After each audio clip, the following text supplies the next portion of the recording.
Good morning, welcome to the Hong Kong Free Press weather report. It's bloody hot. And if Jennifer pans around, you can see this is the scene at the rear of the legislature. The outlook is also hot with a chance of pepper spray.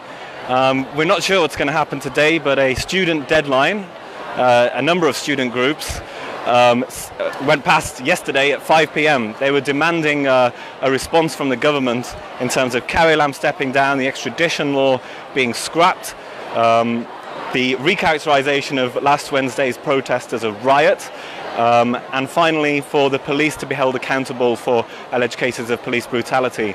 There's been no response from the government, and as you can see, hundreds of people clad in black now streaming around the legislature at the rear, mostly young people. Kind of has the same vibes, scenes as the week leading up to the umbrella movement in 2014 as students were gathering here. A lot of supply stations been set up, first aid stations with yoga mats set up in case there is any sharpened elbows or hargy-bargy later on. We're about to speak to the Perry Dino. You can see just behind us over there, there's always a lot of protest art around, the Banksy sort of piece over there, or inspired by perhaps of the Hong Kong police. Here we have a common sight at many a protest, long before the extradition ones, is Mr. Perry Dino. Thanks for joining us. You're very busy lately. Yes, wow, hot. Include weather is hot, 30 degrees Celsius to 32 degrees Celsius. We are now in Government Central, and a lot of university students, 10 of Hong Kong's university students come here with a colorful flag. I come here and record this scenes. It's a kind of support for the youngers in Hong Kong because they request the government some freedom, but the chief executive, no answer. The 5 factors from Hong Kong people. There are 2 weeks very busy. 9th of June, 12th of June, 16th of June, and today is 21st of June. I also go to the scenes of protest and capture the moment and finish an oil painting. It's only a support and record like a press, so no special, so ordinary in Europe, but in Hong Kong they look so weird. Why people use old-fashioned method to record some places. I notice sometimes your art is quite realistic, you're just reflecting the scene, and sometimes it's more abstract or experimental.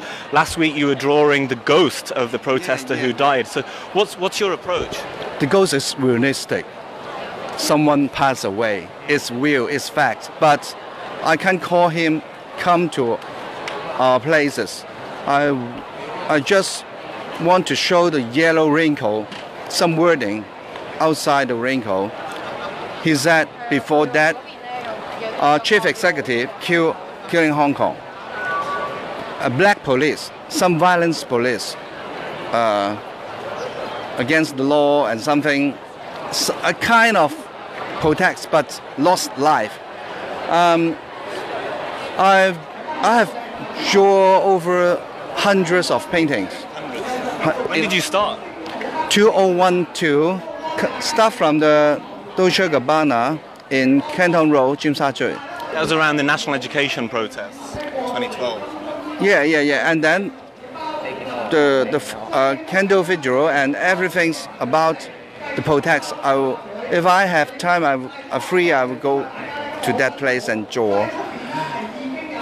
For me, I don't think so. It's a kind of easy sell painting, but I want to record some picture for next generation. Use old method, old traditional oil painting method, because oil painting can keep for a long time after I pass away. What actually happens to the art? Do you sell it? Do you exhibit it? You say you have hundreds of pieces. What happens? I really want to held an exhibition in Hong Kong, but it's not easy. The government think it's not a worship for them, and this is a little bit negative in Hong Kong. 2015, I request to show in the Central Library, but Government facility. yeah, library exhibition, but the apply not succeed. So do you feel censorship or self-censorship is worsening among artists and venues and things? I don't know. I exposed the letter they don't receive. That means I showed the letter, they reject me letter. In the Facebook, luckily, Hong Kong Chinese University give me a place to show my works. 24th umbrella movement paintings I show in Chinese University 2015. You should give us a call. We have a free expression week at the end of November. We'd love to show your art. One more question, because it's getting a bit noisy. If you had to draw Carrie Lam, if you made a portrait of Hong Kong's leader, how would that look? Some people I don't want to draw. Don't force me. You wouldn't even do an abstract painting? Don't waste my oil paints. All right, it would be a waste of paint to draw Carrie Lam. Perry, thank you very much for joining us. I'll let you get on with the work here. I think we're just going to have a quick walk down here to see what else is happening on the site. Thanks, Perry. Good luck.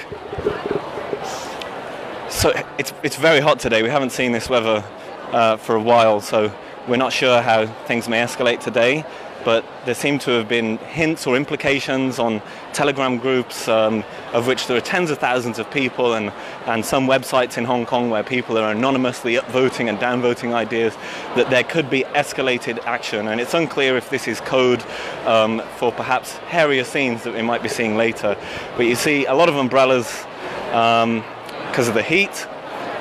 Many people wear face masks, actually, as we've noted during this protest, because there is some shyness sometimes with the media and with some of the surveillance, perhaps by the police, because of how activists and protesters have faced legal action simply for being present sometimes at some protests. These colonial-era laws of public nuisance, of illegal assembly, have been used by the government, some say, to stifle dissent.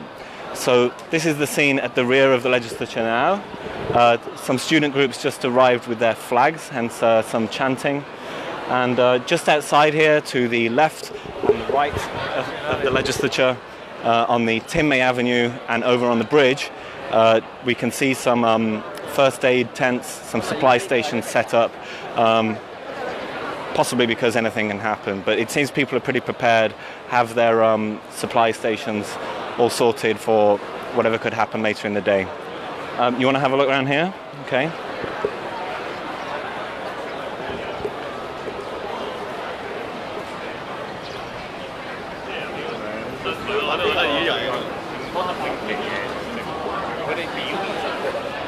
So the central government offices are closed today, but still some lawmakers showing up.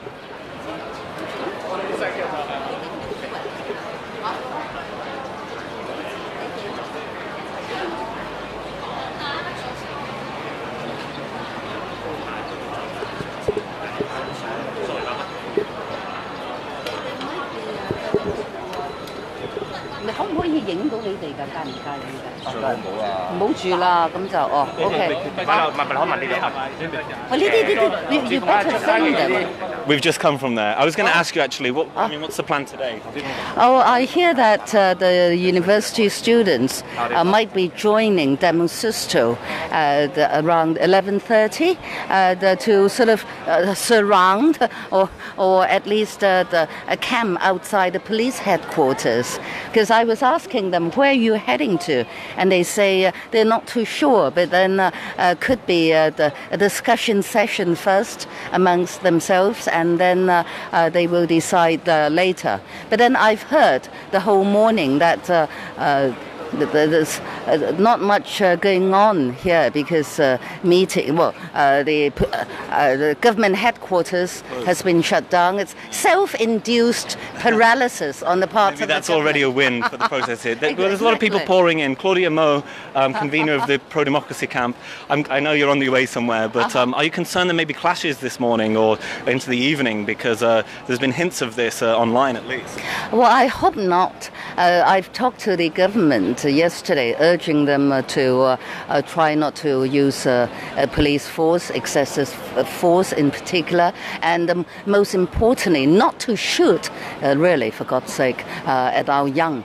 And the message seems to have been relayed. And I was also told to urge the young protesters to stay peaceful. So I hope things will be all okayed ultimately. But then you never know. There are impromptu situations, and there are people who would tend to act in the heat of the moment. I mean, if there are any provocations. I mean, seriously, say if I'm standing around as a peaceful demonstrator and I could see a line of the riot police gear right in front of me, I would feel provoked. Who do you think you are? What do you think you're doing? I'm completely unarmed, a person standing here, and you try to treat me as some really ruffian or something, right? This is just rioter. It's very, very provocative. I think the police have learned the lesson, and so you could hardly see one policeman around here. And it is a bit complicated because a lot of protesters say it's time to escalate things because the government are not listening to peaceful protests. There's been no movement on any of the demands, and in fact Carrie Lam has seemed to admit it herself that she ignored that million-man march, but when there were clashes, yes, she said we don't want to see that.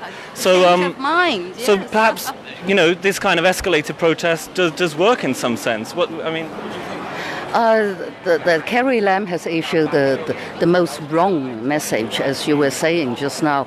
She was practically telling the young that if you stay peaceful, yes, I did notice, but nothing much will change. But if there's bloodshed, I do. Now I will announce my change of mind and heart. It's completely ridiculous, isn't it? But then I think most of the young have come to the realization that a peaceful demonstration should send a more powerful message around not just Hong Kong but the world, because you can imagine this the picture of a flower versus a gun barrel, say, right? The powerful message contained in there, it's much more touching than bloodshed, because when there's bloodshed, people tend to focus on the violence, on the blood, on the clashes, and they tend to forget about the real cause of your fight. You're leader of the opposition, effectively. Is it time to the convener of the pro-democracy camp? There's no leaders in this movement. No. Is it time to take the money and run, because it doesn't seem that the government is going to back down any further? If they were to retract this fully now, it would seem that the protesters have won, and it doesn't appear that it's in Carrie Lam's hands anyway. It may be coming from Beijing. So is there going to be any more movement on this, and is it futile to continue now? Of course it's not futile. You must have noticed one of our demands is Carrie Lam step down. And it's obvious she wouldn't step down. She wouldn't be ousted by the people. She said she would step down if she didn't have support. She's not keeping her promise, obviously. But the thing is, she would only be ousted by Beijing, her real boss, up north. And it goes back to the cause of our umbrella movement 5 years ago. And that is, we need to fight for proper one man, one vote election, and not the Beijing, the anointed kind of candidacy, selection of the chief executive. So we have to carry on in that regard. We want Carrie Lam down, but she's not coming down. So what does that tell you? The young already knew we need proper, real, genuine democracy in Hong Kong. And we're not carrying on like this. Look at this young crowd. They need to fight for Hong Kong and their own future. We in the older generation are responsible to them, but they are also, the young, they're also answerable to their next generation. So Hong Kong has hope. Hong Kong fights on. On that eloquent note, thank you very much, Claudia Mo, convener of the pro-democracy camp. I'll let you get on with the day. I'll see you around. Okay, Let's have a quick look further down to the front of the legislature here, where there's some supply stations, some flags from different student groups. They seem to be taking a lead with at least this juncture of the protest. The main organisers, the Pro-Democracy Coalition, the Civil Human Rights Front, have said that they would prefer everyone now to wait till July 1st, the annual pro-democracy march, save their energy, and to reunite on that big day of protest that we see each year. A few unions here, and since last night we've seen just outside the LegCo supply station and first aid station with yoga mats and water in case, seemingly, of any scenes of unrest later. So Claudia Mo, convener of the pro-democracy camp, just then telling us that Demosisto, Joshua Wong's political group, may be uniting with some of the student groups here later on in the morning. The central government offices shut down, they announced last night. And let's power walk to the LegCo here. This is where lawmakers come in and out. And we saw riot police lining up just last Wednesday, just over a week ago, behind these gates, as protesters faced them singing the theme tune of the movement, Sing Hallelujah.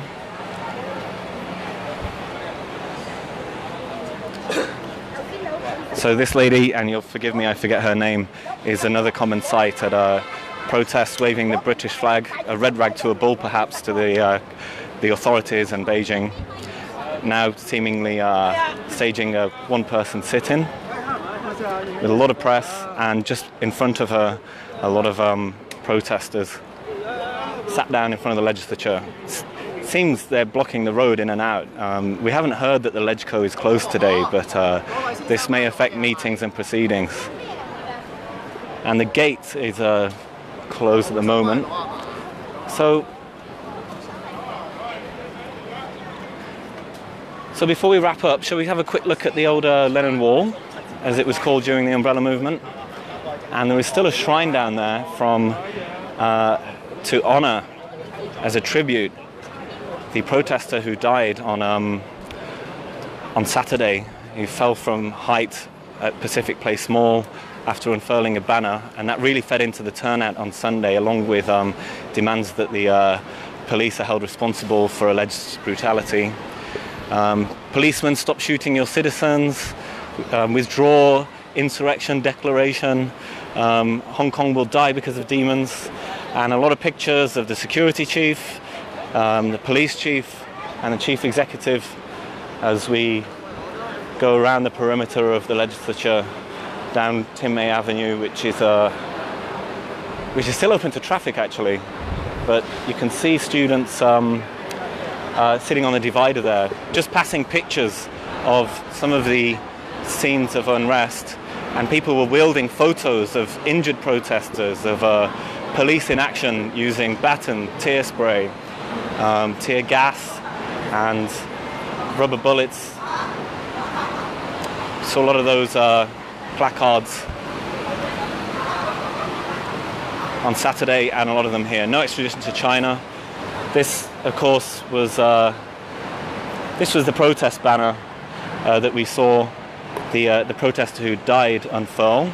So we're seeing a lot of repeat of that as he wore a yellow raincoat. And messages in lots of different languages: stay strong, stay united. A lot of profanity and puns. No withdrawal, no retreat. So protesters really pushing now for Chief Executive Carrie Lam to step down, for the extradition bill to be withdrawn.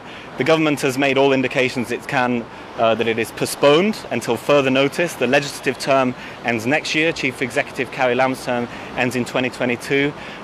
She has indicated that they will not make another attempt to pass the legislation.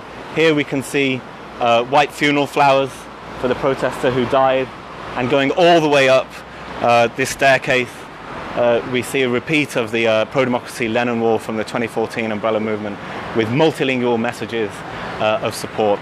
We're going to call it a day there, not a day, we're going to call it a morning. Stay with us on Twitter for updates and throughout the rest of the day.